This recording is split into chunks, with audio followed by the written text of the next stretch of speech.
लाहौर कलंदर्स की ऑनरशिप का drama Pakistan super league की तारीख का सबसे बड़ा और सनसनीखेज तनाज़ा बन चुका है।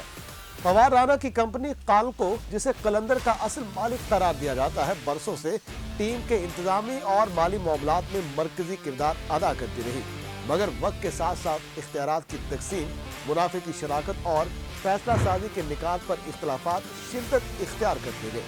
ये इख्तलाफात बिलाखिर कानूनी जंग में बदल चुके हैं, जहाँ एक भाई दूसरे भाई के सामने आ खड़ा हुआ है। ये कहानी सिर्फ एक टीम की नहीं, बल्कि उस निजाम की है जहाँ खेल, पैसा, ताकत और रिश्ते एक दूसरे से टकराते हैं, और जब ये टकराव होता है तो नतीजा हमेशा स्टेडियम से निकलकर अदालतों तक जा पहुंचता है। तनाज़ा असल लाहौर कलंदर की ऑनरशिप का है, जिसकी कानूनी मलकियत कागजात, शेयर और मुआहदों में बुरी तरह से बटी हुई है। आने वाले हफ्ते और महीने इस कहानी के लिए फैसला कुन होंगे। क्या आतिफ राना और समीर राना अदालत के हुक्म पर अमल करेंगे?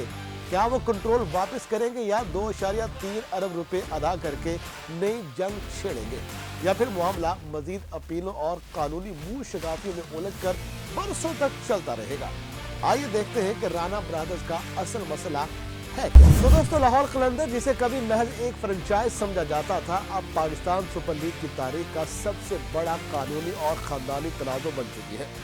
एक तरफ स्टेडियम में नारों की गूंज, सुर्ख और सफेद झंडे और फतह के जश्न है, तो दूसरी जानिब बंद कमरों में वकला की सरगोशियां, अदालतों के फैसले और भाइयों के दरमियान कशमकश है, जिसने इस टीम के मुस्तकबिल पर एक सवालिया निशान लगा दिया है। लाहौर कलंदर्स का नाम सुनते ही जहन में फवाद राना आते हैं, वो शख्स जो शुरू दिन से इस टीम का चेहरा, आवाज और शनाख्त रहे। पीएसएल के इब्तदाई सीजन में मुसलसल नाकामियों के बावजूद फवाद राना का एतमाद कभी मुतज़लज़ल नहीं हुआ।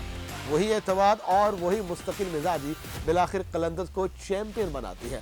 मगर जिस कहानी को शायकीन एक कामयाब बिजनेस मॉडल और स्पोर्ट्स रीजन समझते रहे, उसके पसे पर्दा खानदानी इख्तलाफात एक लंबी तारीख खामोशी से परवान चढ़ती रही। आतिफ राना के कानूनी मशीरों ने इशारा दिया है कि वो इस फैसले के खिलाफ तमाम कानूनी ऑप्शन पर गौर कर रहे हैं। इसका मतलब साफ साफ ये है कि तनाज़ा अभी खत्म नहीं हुआ। मुमकिन अपीलें, नए कानूनी निकात और मजीद सवातें इस कहानी को तवील कर सकती है।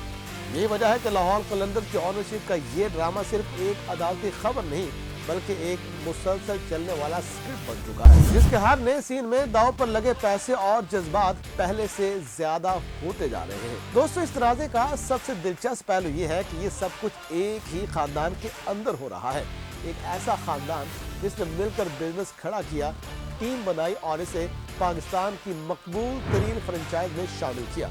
मगर जैसे जैसे कामयाबी बढ़ी, वैसे वैसे इख्तलाफात भी गहरे होते चले गए। ये कहानी हमें याद दिलाती है कि बिजनेस और रिश्ते एक दूसरे में उलझ जाएं तो अंजाम अक्सर अदालतों तक जा पहुंचता है। फवाद राना का मौक़िफ़ हमेशा यही रहा है कि लाहौर कलंदर उनका विजन है, उनकी मोहब्बत है और उनकी पहचान है, जबकि दूसरी तरफ आतिफ और समीर राना का दावा है कि वो भी इस फ्रेंचाइज की तामीर में और कामयाबी में बराबर के शरीक रहे हैं। यही मुतज़ाद दावे इस कानूनी जंग की बुनियाद बनते हैं, जहां हर फरीक खुद को असल हकदार समझता है। दोस्तों, पीएसएल के तनाज़ुर में देखा जाए तो ये तनाज़ा लीग के लिए भी एक इम्तिहान है। पाकिस्तान सुपर लीग खुद को एक मुस्तहकम और प्रोफेशनल स्पोर्ट्स लीग के तौर पर पेश करती है, मगर इस तरह के ऑनरशिप तनाज़ात इस इमेज को नुकसान पहुंचा सकते हैं। स्पॉन्सर्स, ब्रॉडकास्टर्स और बैनुल-अक़वामी शराकतदार ऐसी खबरों को बागौर देखते हैं, क्योंकि उनके लिए इस्तेहकाम सबसे ज्यादा अहम हुआ करता है। अगर बात की जाए शायकीन की, तो उनके लिए ये इस कहानी कुछ अलग ही है। स्टेडियम में बैठा तमाशाई या टीवी के सामने बैठा फैन ये सोचने पर मजबूर हो जाता है कि जिस टीम के लिए वो नारे लगा रहा है, उसके पीछे किस किस्म की जंग चल रही है। लाहौर कलंदर्स की जीत पर जश्न मनाने वाले शायद ना जानते हो कि उसी लम्हे कहीं वकला फाइलें खोल रहे हैं और अगली समाअत की तारीख तय हो रही है।